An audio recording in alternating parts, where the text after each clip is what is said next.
नमस्कार, स्वागत है आपका आरटी हलचल में और मैं हूं आपके साथ फाल्गुनी सोनी लेकर जिले के तरोताजा हालात। चलिए सबसे पहले नजर डालते हैं आज के हेडलाइंस पर। बादलपुर मार्ग पर शराब के नशे में धुत आयशर चालक ने ऑटो और टांगों को मारी टक्कर, 4 लोग हुए घायल। ट्रांसपोर्ट नगर स्थित वन देवी माता मंदिर के पास चाके बाजू में 2 युवक हुए घायल, जिला अस्पताल में भर्ती। पाकिजा शोरूम के जनरेटर में लगी आग, नगर निगम के फायर फाइटर ने मौके पर पहुंचकर आग पर पाया काबू। समर्थन मूल्य पर चने की खरीदी हुई शुरू, लेकिन किसानों के नहीं पहुंचने से केंद्र पर पसरा रहा सन्नाटा। और अब गतिविधियां विस्तार के साथ। बहादुरपुर मार्ग पर शराब के नशे में धुत आइसर चालक के पीछे से 3 ऑटो और एक टांगे को टक्कर मार दी, जिसमें 4 लोग घायल हो गए। यातायात थाना प्रभारी और लालबाग थाना पुलिस ने मौके पर पहुंचकर वाहनों को हटाकर आवागमन शुरू करवाया। बहादुरपुर के बिटिया मार्ग के टॉपे टाउन आइसक्रीम कॉर्नर के पास भीषण सड़क हादसा हो गया। आइसर ने पीछे से 4 ऑटो को टक्कर मार दी, जिसमें तांगा चालक भी शामिल है। आइसर ने जैसे ही ब्रेक मारा तो पीछे से भी एक ऑटो टकरा गया। ऐसे कुल मिलाकर 4 ऑटो और एक तांगा पलटी हो गया। गनीमत रही कि किसी को कोई गंभीर चोट नहीं आई है। सभी ऑटो चालक व टांगा चालक को मामूली चोट आई है। मौके पर यातायात सूबेदार हेमंत पाटीदार और लालबाग थाना पुलिस ने मौके पर पहुंचकर ऑटो को उठाकर मार्ग को शुरू करवाया। दुर्घटना में 3 लोग घायल हुए हैं। तीनों का उपचार जिला अस्पताल में जारी है। यातायात सूबेदार हेमंत पाटीदार ने बताया कि रावेर की ओर से आयशर वाहन आ रहा था। पीछे से ऑटो और तांगे को टक्कर मार दी, जिसमें करीब 4 ऑटो और एक तांगा शामिल है। आयशर चालक शराब के नशे में था। तेज गति से वाहन चला रहा था कि मार्ग पर आगे चल रहे ऑटो को पीछे से टक्कर मार दी। टक्कर से ऑटो पलटी हो गए। ऑटो चालक घायल हुए हैं। सभी घायलों का उपचार जिला अस्पताल में जारी है। लालबाग थाना पुलिस ने आयसर चालक को पकड़ लिया है। एक वाहन चालक है आयसर, जो कि रावेर की तरफ से आ रही थी, और कुछ वाहन जैसा कि हमने यहाँ पर देखा, ऑटो संभवतः उसके आगे चल रहे थे। ये पीछे से एक टक्कर हुई है, जिसमें एक तांगा भी सम्मिलित है, एक छोटा हाथी है और 3 ऑटो है। अभी देख रहे हैं चालक संभवतः नशे में लग रहा है और गाड़ी हमने लालबाग थाने में छुड़ा दी है। उस पर कार्रवाई। सर कोई घायल हुआ है इसको?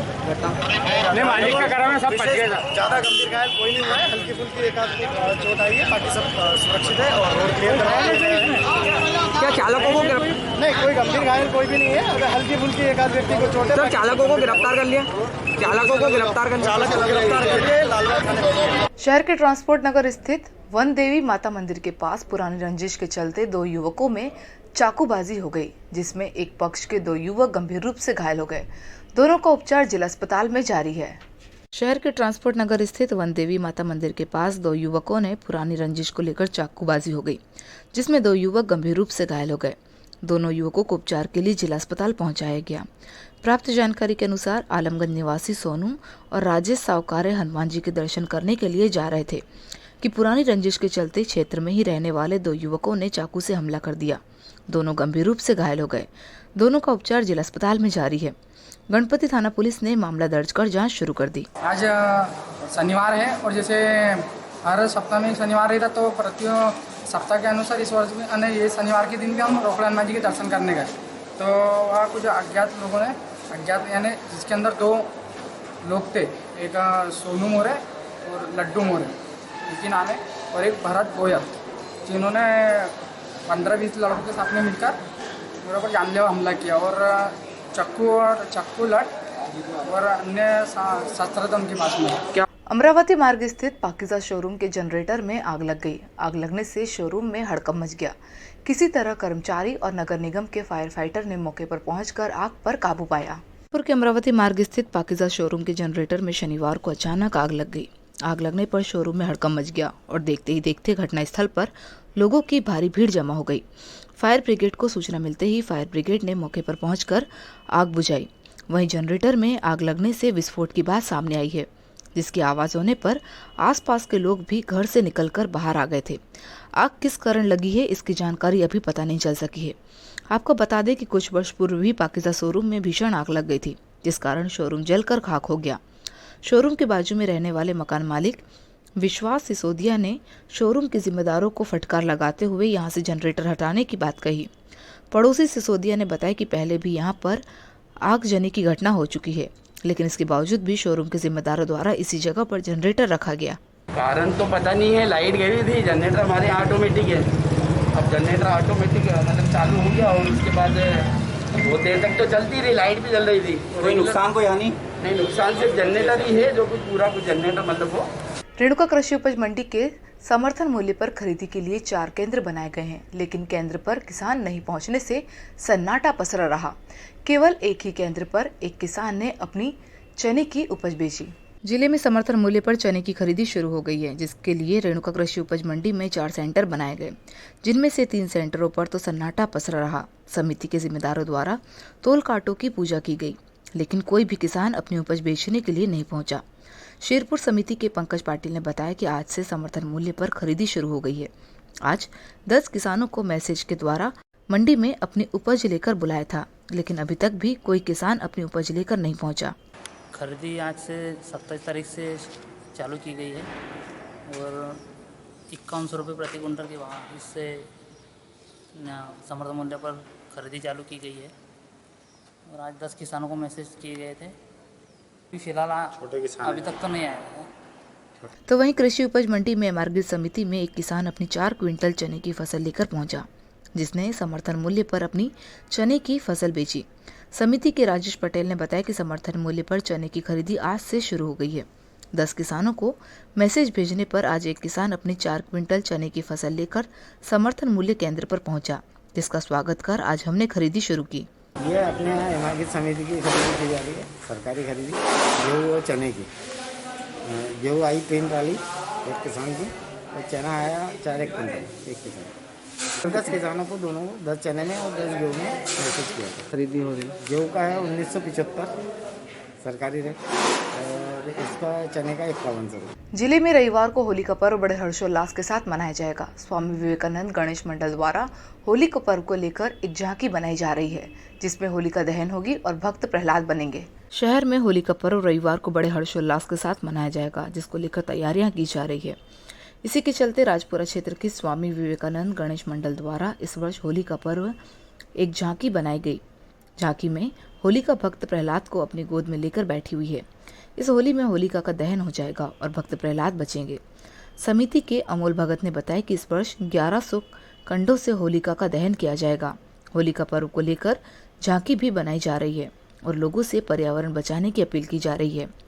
इसी के चलते लकड़ी के बजाय कंडों की होली जलाने की स्वामी विवेकानंद गणेश मंडल के अध्यक्ष अमोल भगत ने लोगों से अपील की है। स्वामी विवेकानंद गणेश उत्सव समिति द्वारा होलिका पर्व को लेकर एक झांकी का आयोजन किया गया है, जिसमें होलिका तो जल जाएंगी, बाकी भक्त प्रहलाद बच जाएंगे। इसी रूप से हमारी शुद्ध प्रकृति को लेकर होली कंडों से निर्मित है पूरी। हम लोगों को यही संदेश देना चाहते हैं कि पर्यावरण बचाने की तो बातें करते हैं अपन, बाकी लकड़ी को और होली का दहन करते हैं। कंडों से अगर कभी होली का दहन होगा तो निश्चित रूप से मतलब जो गौशाला है उनकी भी आव बढ़ेंगी और जो गौचर खत्म होते जा रहा है दिन पर दिन, उनको कहीं ना कहीं फायदा मिलेगा। ग्राम जामठी में जमीन विवाद के चलते बेटे ने पिता की लठ से पिटाई कर गंभीर रूप से घायल कर दिया। घायल पिता का उपचार जिला अस्पताल में जारी है।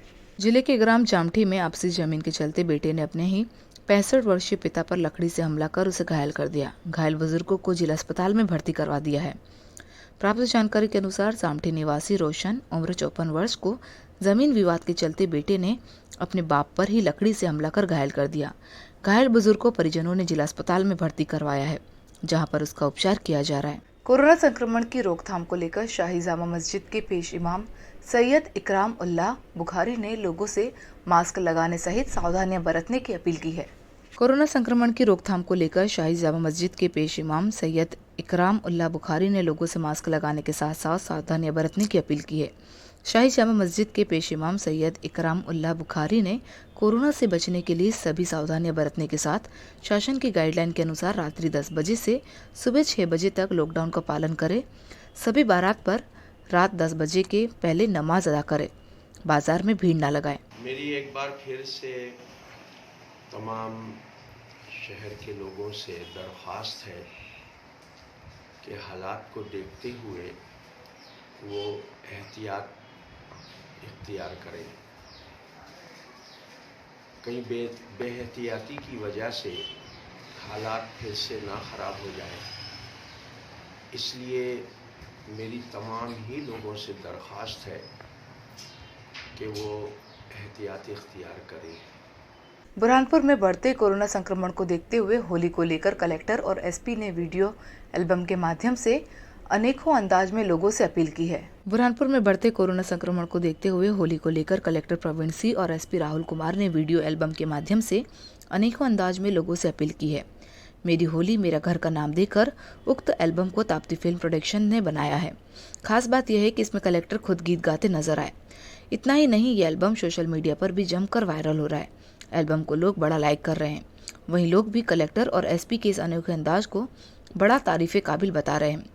हम आपको बता दें कि जिले के कलेक्टर और एसपी ने एल्बम के माध्यम से लोगों को होली का पर्व घर में ही अपने परिवार के साथ मनाने की अनोखे अंदाज में अपील की है। ये एल्बम लोगों को भी बड़ा पसंद आ रहा है। लेकिन अब सोच समझ कर होली खेलो घर में रह कर। मेरी होली मेरे घर, मेरी होली मेरे घर, मेरी होली मेरे घर, मेरी होली मेरे घर। बाहर जब भी जाना मास्क तुम लगाना, रंगों का त्योहार है घर में ही मनाना। बुरहानपुर कलेक्टर प्रवीण सिंह ने आदेश जारी करते हुए ग्राम शेखापुर में 2 दिन का लॉकडाउन बढ़ा दिया है। अब 29 मार्च तक गांव में लॉकडाउन रहेगा। बुरहानपुर के शेखापुर में कलेक्टर प्रवीण सिंह ने शनिवार रात 12 बजे तक लॉकडाउन लगाया था, लेकिन शनिवार देर शाम को कलेक्टर ने आदेश जारी कर 2 दिन के लिए लॉकडाउन और बढ़ा दिया। गौरतलब है कि शेखापुर में कोरोना को देखते हुए कलेक्टर ने 25 मार्च और 27 मार्च रात 12 बजे तक 2 दिन का लॉकडाउन लगाया था, लेकिन आज शाम को आदेश जारी कर कलेक्टर ने 2 दिन का लॉकडाउन और बढ़ा दिया, जिसके चलते गांव की सीमा सील कर दी है। गांव में किसी को भी घर से निकलने की इजाजत नहीं है। जिले में 22 नए कोरोना संक्रमित मिले हैं। अब जिले में संक्रमित मरीजों की संख्या बढ़कर 1345 हो गई, जिसमें से 1165 मरीज स्वस्थ हो चुके हैं। फिलहाल 150 मरीज एक्टिव है। और अब वक्त हो चुका है आपसे विदा लेने का। जाते जाते डालते नजर आज की हेडलाइंस पर। बादलपुर मार्ग पर शराब के नशे में धुत आयशर चालक ने ऑटो और टांगों को मारी टक्कर, 4 लोग हुए घायल। ट्रांसपोर्ट नगर स्थित वन देवी माता मंदिर के पास चाके बाजू में 2 युवक हुए घायल, जिला अस्पताल में भर्ती। पाकिजा शोरूम के जनरेटर में लगी आग, नगर निगम के फायर फाइटर ने मौके पर पहुंचकर आग पर पाया काबू। समर्थन मूल्य पर चने की खरीदी हुई शुरू, लेकिन किसानों के नहीं पहुंचने से केंद्र पर पसरा रहा सन्नाटा। तो कल फिर होगी आपसे मुलाकात जिले की ताजा गतिविधियों के साथ। तब तक के लिए आरटी हलचल की पूरी टीम और मुझे दीजिए इजाजत। नमस्कार।